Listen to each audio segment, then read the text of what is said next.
Salam Bapak Ibu Saudara, mengikut Yesus adalah sebuah keputusan dan percaya Dia sebagai Tuhan dan Juru Selamat itu adalah iman. Dan kita juga perlu tahu bahwa iman itu adalah pemberian dari Tuhan. Dan jika hari ini kita masih percaya kepada Dia sebagai Tuhan dan Juru Selamat, itu berarti kita masih di dalam anugerah, masih hidup di dalam anugerah kasih karunia dari Tuhan.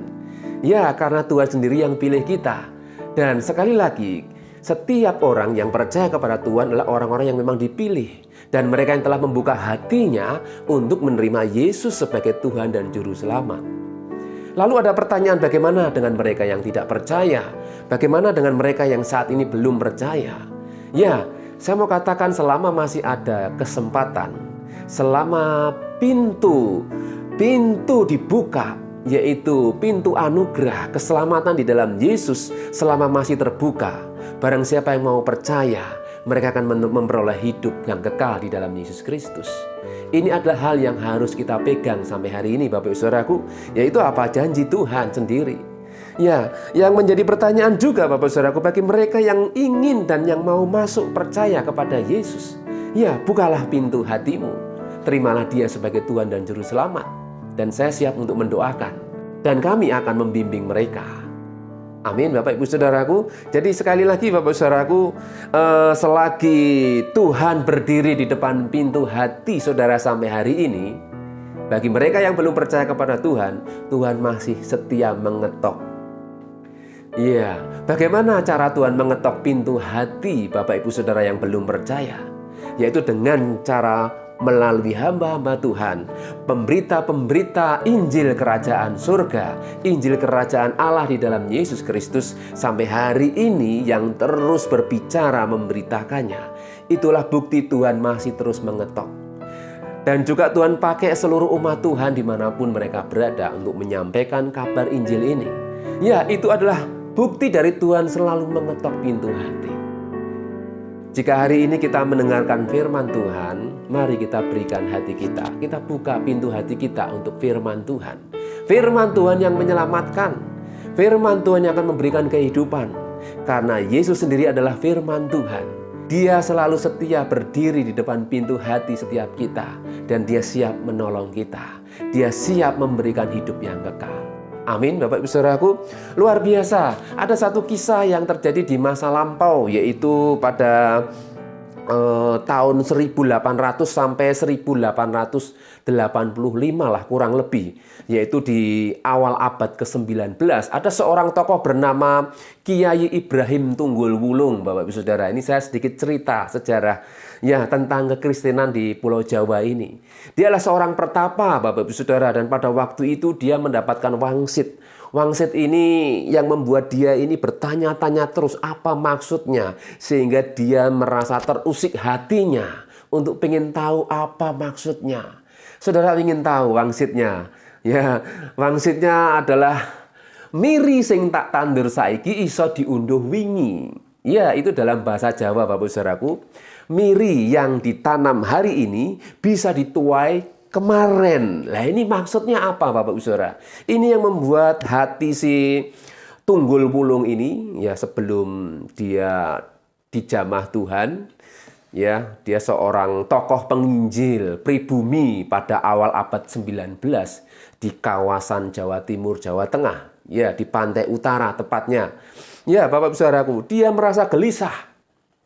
Kemudian dia mencari-cari kemana-mana, dia tidak mendapatkannya. Dan ketika dia sudah merasa letih, dia mulai turun gunung Bapak Ibu Saudara. Turun gunung, dan ketika dia turun gunung, dia ketemu dengan seorang sending. Ya, dia ketemu dengan seorang sending atau utusan penginjil dari Belanda. Pada waktu itu penginjil ini juga sudah lama di Jawa dan dia sudah bisa memahami bahasa Jawa sehingga dia bisa mengerti keadaan Pulau Jawa ini. Dan pada waktu itu Tunggul Wulung mempunyai ilmu Bapak Saudara. Dia punya ilmu ngilang, ya, punya ilmu menghilang. Pada waktu itu dia melihat satu bangunan dan dia berdiri di sebuah jendela yang agak besar begitu. Kemudian dia pikir orang-orang yang di situ dia tidak melihatnya. Tetapi ketika dia ditepuk pundaknya oleh seorang sendling ini, seorang utusan Injil ini, dia kaget, Bapak Ibu Saudara.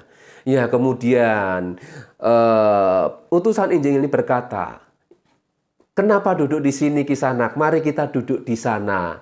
Kemudian mereka berbicara sambil duduk santai begitu ya Bapak Ibu Saudara. Kemudian si Tunggul Wulung ini dia menceritakan kisah wangsitnya, yaitu miri sing tak tandur saiki iso diunduh wingi. Kemudian dalam singkat kata, singkat cerita, ya si utusan Injil ini mendapat hikmat dari Tuhan. Akhirnya dia bisa membukakan pengertian, yaitu maksud daripada miri yang ditanam hari ini bisa diunduh kemarin.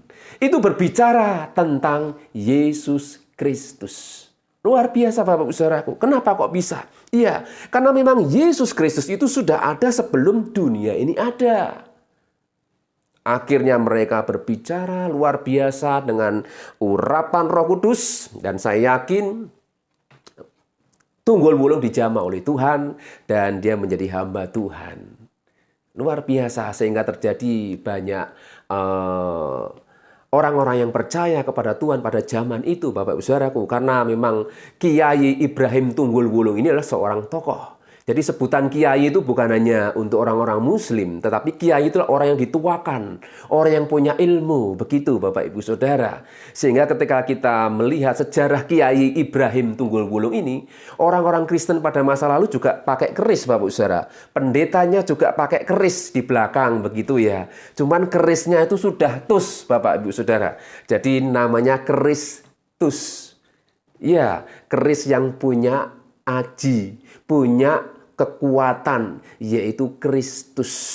Ya, ada banyak kisahnya kalau kita mau belajar tentang gereja-gereja awal-awal di Pulau Jawa ini. Ya, ada seperti Kiai Sadrak, Paulus Tosari, dan juga tokoh-tokoh yang lain. Mereka adalah orang-orang yang dipilih oleh Tuhan untuk menerima kabar keselamatan, kabar Injil, yaitu Injil Kristus Yesus bagi semua makhluk. Ya, termasuk kita orang-orang Jawa atau orang-orang yang suku Jawa, Bapak Ibu Saudara. Luar biasa Bapak Saudaraku. Ini hal yang sangat menarik karena pengajaran Kristus sampai hari ini semakin tajam. Maksudnya Bapak Saudaraku, Tuhan ingin supaya kita sebagai orang-orang percaya semakin memahami kehendak Tuhan itu luar biasa, supaya semua orang itu diselamatkan. Tidak hanya selamat secara fisik atau jasmani, tetapi seluruhnya kehidupan manusianya. Ya, manusia seutuhnya. Tuhan ingin kita semua selamat, Bapak Ibu Saudara. Oleh sebab itu, berbicara tentang masa lalu itu sudah luar biasa dahsyat. Apalagi di zaman akhir ini, Tuhan akan pakai setiap kita yang percaya kepada Tuhan untuk menjangkau mereka yang belum percaya kepada Tuhan. Amin. Luar biasa. Hari ini kita akan melanjutkan pengajaran atau firman Tuhan, renungan firman Tuhan di dalam surat Yudas. Ya.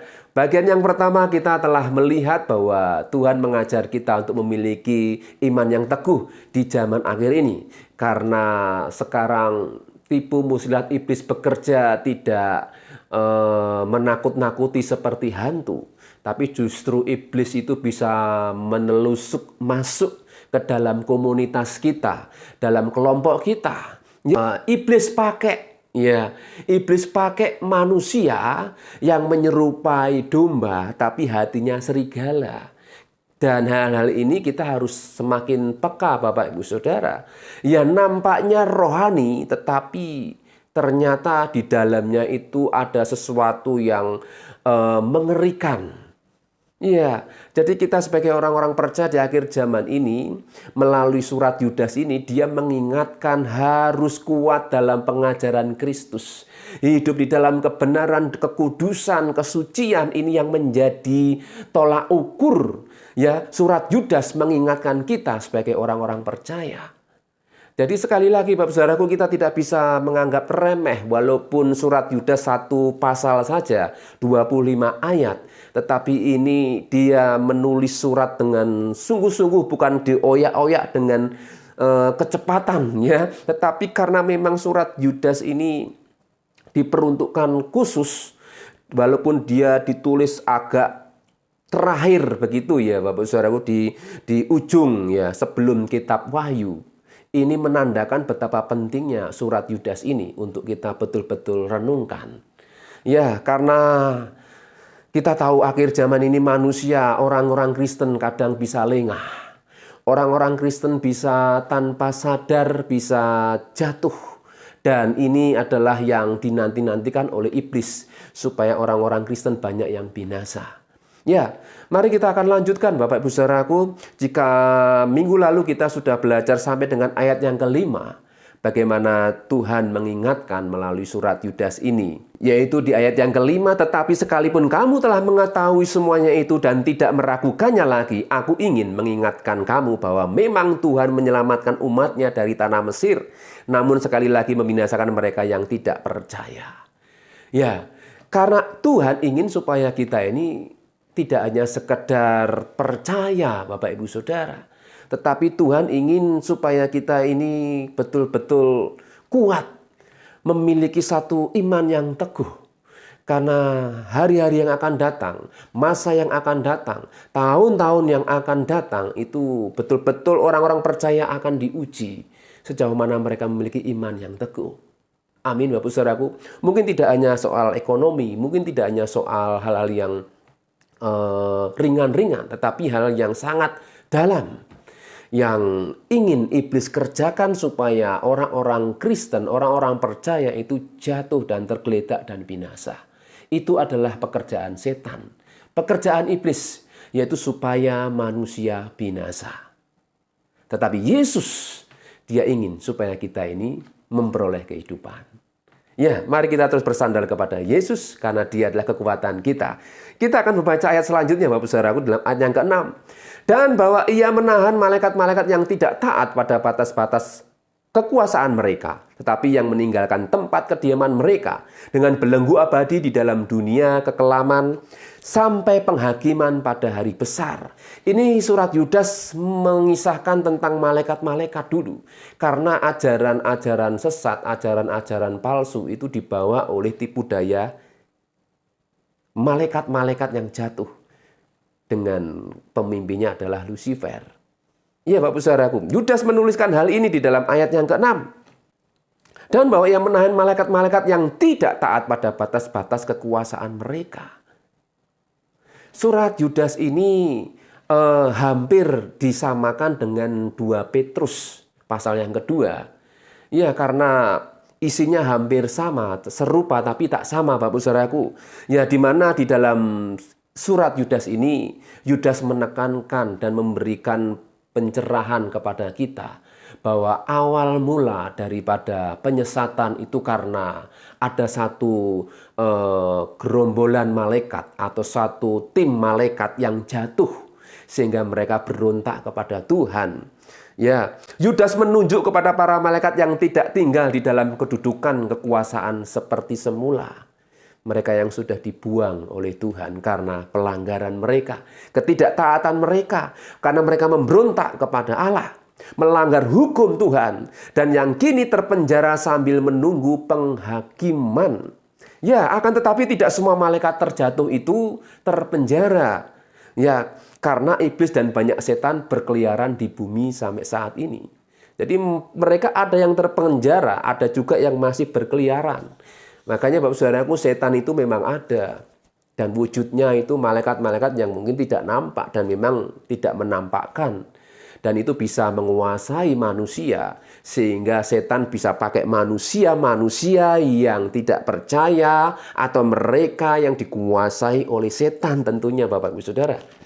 Ya, memang manusia adalah tempat untuk Tuhan berkarya. Tetapi juga jangan lupa manusia juga bisa dipakai oleh iblis untuk menyatakan keinginannya. Ya Bapak Ibu Saudaraku, oleh sebab itu mereka yang tinggal di dalam Tuhan, mereka yang sungguh-sungguh di dalam Tuhan, saya percaya mereka adalah perlindungan dan penyertaan Tuhan. Ya, oleh sebab itu kita harus senantiasa berdoa karena setan, iblis itu berkeliaran sampai hari ini. Ya, dengan wujud yang bermacam-macam Bapak Ibu Saudara. Ya, kita akan lihat lagi Jika surat Yudas ini memberikan pengertian bahwa ajaran-ajaran palsu atau ajaran-ajaran sesat itu akan muncul, itu sebenarnya sudah lama, Bapak Ibu Saudara. Ya, jadi sejak iblis dan malaikat-malaikat yang jatuh bersama dengan dia dibuang ke bumi ini, ada yang sudah ditawan, ada yang berkeliaran. Kenapa saya bisa sampaikan hal ini, Bapak Saudaraku? Karena saya membaca dari banyak literatur, tulisan-tulisan ya. Di dalam Google juga banyak, Bapak Ibu Saudara. Banyak dituliskan memang malaikat-malaikat yang jatuh ini mereka bekerja secara luar biasa, terlebih semakin hari dekat mereka akan dihukum dalam kekekalan. Mereka semakin antusias bekerjanya, Bapak Ibu Saudara. Jadi tidak heran semakin tambah akhir zaman, mereka semakin giat untuk memberontak kepada Tuhan. Ya, kita akan lihat satu peristiwa sejarah di dalam Alkitab di masa yang lampau, Bapak Ibu Saudara. Ayat yang ke-7, mari kita akan lihat. Sama seperti Sodom dan Gomora dan kota-kota sekitarnya, yang dengan cara yang sama melakukan percabulan dan mengejar kepuasan-kepuasan yang tak wajar, telah menanggung siksaan api kekal sebagai peringatan kepada semua orang. Kita tahu sejarah Sodom dan Gomora, Tuhan menghukum mereka semuanya dengan api dan belerang. Itu bukti gambaran api neraka. Kenapa demikian, Bapak Saudara? Karena pada waktu itu pengajaran sesat itu ada, sudah ada, ya. Dan mereka disesatkan oleh ajaran-ajaran yang sesat. Contohnya apa, saudaraku? Mereka mulai berhubungan lagi, ya, tidak wajar, laki dengan laki, perempuan dengan perempuan, mungkin dan lebih rusak, ya. Kondisinya, Bapak Ibu Saudaraku. Sehingga ketika Lot kedatangan tamu malaikat Tuhan, ya mereka berduyun-duyun memaksa Lot untuk mengeluarkan tamunya untuk dipakai oleh mereka. Ini adalah satu tindakan, satu peristiwa yang mengerikan pada zaman itu. Dan mereka sudah dibutakan oleh hawa nafsu yang sesat, oleh keinginan-keinginan, hasrat keinginan daging atau nafsu yang sangat membuat Tuhan sangat marah, Bapak Ibu Saudara. Dan peristiwa Sodom dan Gomora ini adalah hal yang sangat memilukan di zaman Alkitab. Sehingga Tuhan segera menghukum mereka. Tidak bisa dipikirkan betapa jahatnya manusia pada waktu itu. Sehingga ayat 7 ini oleh Yudas dikatakan sama seperti Sodom dan Gomora dan kota-kota sekitarnya yang dengan cara yang sama melakukan percabulan dan mengejar kepuasan-kepuasan yang tak wajar. Telah menanggung sisaan api kekal sebagai peringatan kepada semua orang sampai hari ini. Mereka melakukan hal yang sudah tidak normal. Di mata Tuhan itu sudah sangat menjijikkan, Bapak Ibu Saudara. Ya, dan hari-hari ini kita juga sudah mungkin terbiasa dengan berita-berita yang menghebohkan, ya. Laki dengan laki dinikahkan, mereka kemudian wanita dengan wanita, atau mungkin dengan banyak peristiwa-peristiwa yang membuat keadaan ini di mata Tuhan sangat menjijikkan. Hari-hari ini, Bapak Saudaraku, jika kita tahu Tuhan sudah mengingatkan keadaan semakin tidak karu-karuan, dunia zaman ini semakin kelam, betapa mengerinya, mengerikan mereka yang jatuh dalam api Tuhan. Ya, sehingga surat Yudas ini kembali lagi mengingatkan kepada kita supaya kita tidak hidup menuruti ajaran-ajaran mereka, supaya kita tidak hidup dalam ajaran-ajaran sesat mereka. Ini yang Yudas ingin sampaikan kepada kita, Bapak Ibu Saudara. Ya. Kemudian ayat yang ke-8 dalam surat Yudas. Namun demikian orang-orang yang bermimpi-mimpian ini juga mencemarkan tubuh mereka dan menghina kekuasaan Allah serta menghujat semua yang mulia di surga. Siapa yang bermimpi-mimpian ini? Orang yang hanya hidup dengan angan-angan tapi tidak pernah kesampaian, akhirnya mereka murtad, mereka tidak percaya lagi kepada Tuhan. Jadi jangan dipikir, Bapak Saudaraku, tambah hari, tambah tahun, tambah abad, ya, tambah usia. Orang mengikut Yesus tuh tanpa tantangan, tanpa ujian. Kita diuji, dites. Bahkan Abraham saja mengalami ujian yang begitu rupa. Apalagi kita ini, Bapak Saudara, tinggal di akhir zaman.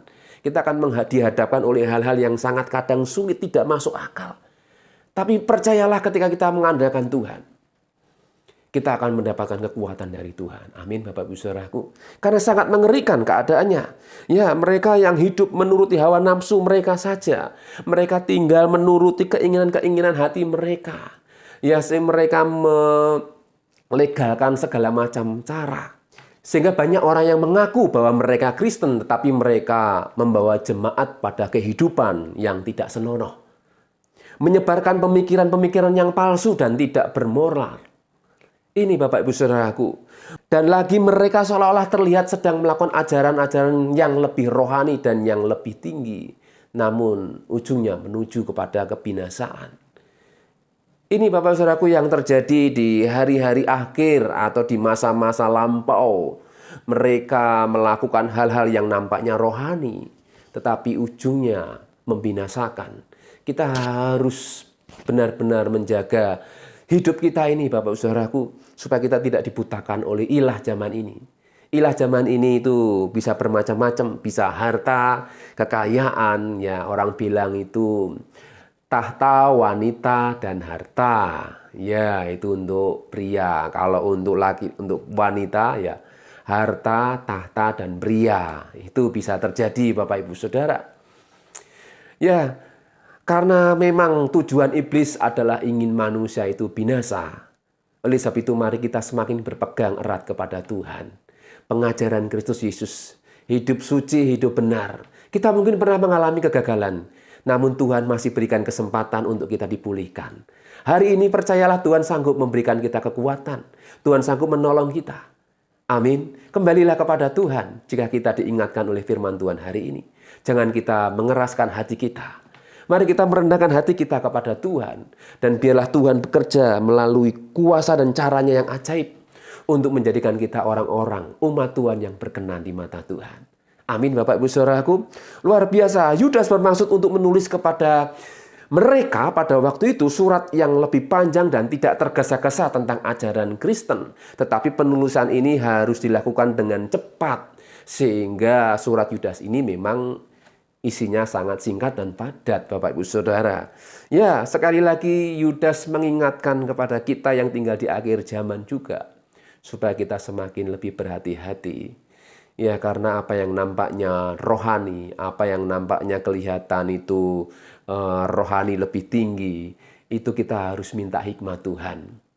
Ya. Dan mari kita akan melihat ayat selanjutnya Bapak Saudaraku. Tetapi penghulu malaikat Mikael ketika dalam suatu perselisihan bertengkar dengan iblis mengenai mayat Musa, tidak berani menghakimi iblis itu dengan kata-kata hujatan, tetapi berkata, kiranya Tuhan menghardi engkau. Ya, akan tetapi ya 10 mereka menghujat segala sesuatu yang tidak mereka ketahui, dan justru apa yang mereka ketahui dengan nalurinya seperti binatang yang tidak berakal. Itulah yang mengakibatkan kebinasaan mereka. Ya, celakalah mereka karena mereka mengikuti jalan yang ditempuh Kain, dan karena mereka oleh sebab upah menceburkan diri ke dalam kesesatan Bileam, dan mereka binasa karena kedurhakaan seperti Korah.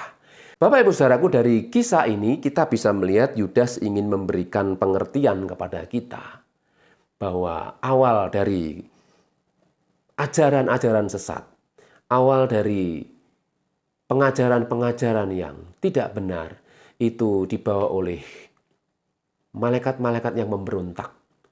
Mereka yang ingin memberontak kepada Tuhan. Sehingga mereka binasa oleh karena pemberontakan mereka. Dan kita sebagai umat Tuhan diajar untuk kita belajar taat. Ya, apapun yang kita alami sampai hari ini, Tuhan izinkan untuk kebaikan kita. Supaya kita belajar mengakui Tuhan dalam segala hal. Tidak hanya saat kita disembuhkan dari sakit, tidak saat kita diberkati ketika kita kekurangan, tetapi kita mau diajar oleh Tuhan untuk mengakuinya Dia sebagai Tuhan di atas segala-galanya. Amin Bapak Ibu Saudaraku. Dan di dalam ayat yang terakhir ini Bapak Ibu Saudara, ayat yang ke-11, ada 3 hal yang Tuhan ingin ajarkan kepada kita semua juga. Ya, celakalah mereka karena mereka mengikuti jalan yang ditempuh oleh Kain. Kenapa Kain salah? Karena dia membunuh adiknya. Kenapa dia membunuh? Karena dia iri, karena persembahannya sampingkan oleh Tuhan, tidak diindahkan oleh Tuhan. Padahal Tuhan sudah mengingatkan, hati-hati Kain. Ya, tetapi Kain mengambil keputusan yang salah. Nah, ini yang Tuhan tidak ingin, supaya umat Tuhan jangan sampai jatuh seperti Kain ini, Bapak Ibu Saudara. Karena iri hati, karena seolah-olah tidak diindahkan oleh Tuhan. Padahal hanya berdua pada waktu itu di dunia ini, mereka kakak adik ya, sama orang tuanya tentunya. Tidak ada saingan yang lain. Tapi kenapa Kain mau membunuh adiknya? Ya karena itu tadi, saudaraku, karena dia tidak merasa nyaman. Ya, karena dia tidak diindahkan oleh Tuhan. Ya, makanya kita harus jaga hati. Ya, supaya kita tidak penuh dengan iri hati atau dendam atau sakit hati ketika Tuhan mengangkat yang lain. Kok aku nggak diangkat? Mungkin belum waktunya, Bapak Ibu Saudara. Tidak perlu khawatir, Bapak Ibu Saudaraku, Tuhan akan angkat kita semuanya. Amin, Bapak Ibu Saudaraku. Kemudian jangan seperti Kain, ya, oleh sebab upah menceburkan diri ke dalam kesesatan Bileam. Ya, jangan karena upah. Hari-hari ini banyak orang Kristen gagal karena mereka mengejar upah. Mereka tidak mengejar upah yang sesungguhnya yang Tuhan sediakan. Mari kita akan melihat, Bapak Ibu Saudaraku, yaitu kehidupan mereka yang setia kepada Tuhan, yang tidak hanya mengejar upah yang sementara, tapi mari kita lihat upah yang sesungguhnya yang Tuhan sediakan. Amin. Mari Bapak Ibu Saudaraku, sebagai orang-orang percaya yang tinggal di akhir zaman ini, mari kita kejar kebenaran, kita kejar apa yang menjadi bagian kita, apa yang bisa kita lakukan. Ya, kita semua kerjakan hanya fokus untuk Tuhan. Amin. Ya, kemudian yang ketiga, Bapak Saudaraku, dan mereka binasa karena kedurhakaan seperti Korah. Ini Korah kita tahu sejarahnya, Bapak Saudaraku.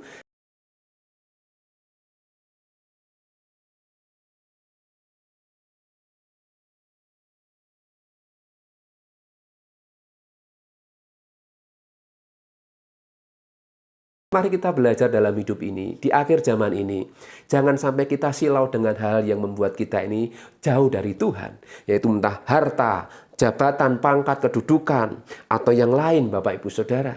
Ya, mari kita belajar. Surat Yudas ini mengingatkan kepada kita semuanya, untuk kita benar-benar hidup suci. Memang wajib bagi kita. Hidup suci wajib bagi kita. Karena Tuhan berkata, kuduslah kamu sebab aku kudus. Amin, Bapak Ibu Saudaraku. Ya, jadi biarlah firman Tuhan ini tidak hanya sekedar berita dongeng, isapan jempol semata, tapi saya rindu kita semua benar-benar merenungkan bahwa Tuhan itu sangat mengasihi kita. Sehingga apapun yang kita alami sampai hari ini, hal yang tidak enak atau hal yang enak, hal yang kadang membuat kita ini susah, kita harus menderita, kita harus belajar menjalinnya dengan sukacita. Karena ketika kita menderita untuk Tuhan, maka Tuhan akan memperdulikan hal itu. Memperhitungkan hal itu, Bapak Ibu Saudara. Ya, mari kita bergairah dalam hal ini. Dan hari ini kita akan akhiri untuk renungan firman Tuhan dalam surat Yudas. Dan minggu depan mungkin bagian yang terakhir akan saya tutup, Bapak Ibu Saudaraku. Dan kiranya Tuhan memberkati kita semuanya.